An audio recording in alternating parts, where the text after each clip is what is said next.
So hi friends, ఈరోజు నేను మా ఊర్లో ఇక్కడ కొంచెం జగ ఉంది ఖాళీ.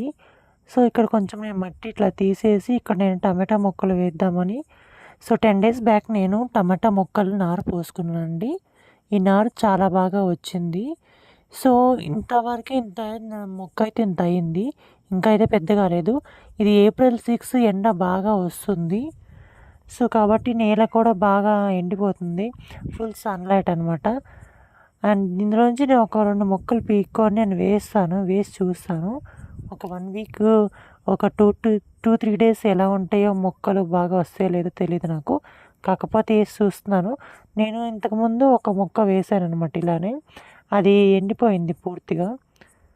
ఇది వేరే చోట వేసాను, ఇందులో అయితే వేయలేదు నేను. సో ఇవి చూడండి, ఇట్లా వాటర్ పోస్తున్నాను. ఈ వాటర్ పోయటం వల్ల మొక్కను మనం చిన్న బేబీలాగా చూసుకోవాలి, లేకుంటే చనిపోతుంది అనమాట. సో మనకి టమాటాలు వస్తాయి కదండి, అందుకని నేను ఇట్లా చేస్తున్నాను. సో చూడండి, ఇంతకుముందు నేను ఇక్కడ వేసాను మొక్కను, ఇది చనిపోయింది. సో చాలా బాధ అనిపిస్తుంది నాకైతే. సో ఫుల్ సన్లైట్ ఉంది ఇక్కడ మా ఊర్లో, నెల్లూరులో. సో కాబట్టి మనం వీటిని కొంచెం జాగ్రత్తగా పెంచుకోవాలి. నేను అప్డేట్ ఇస్తాను మీకు వీడియోని. సో చూద్దాం ఎట్లా గ్రోత్ అయితే. ఇదంతా తర్వాత వేస్తాను నేను, గ్రోత్ అయిన తర్వాత.